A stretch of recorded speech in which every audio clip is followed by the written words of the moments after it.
Okay, this is going to be a before and after video on an entire car.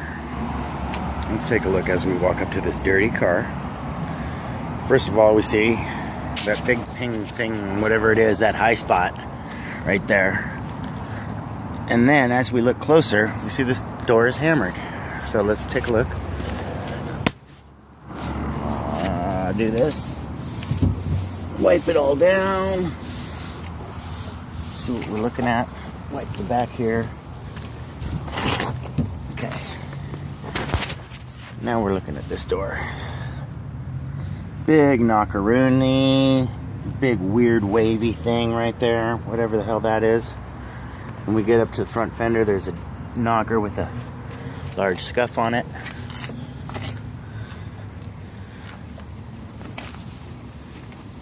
And then we see that.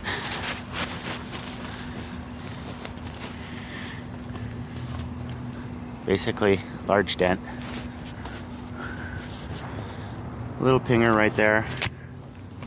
That one will come out.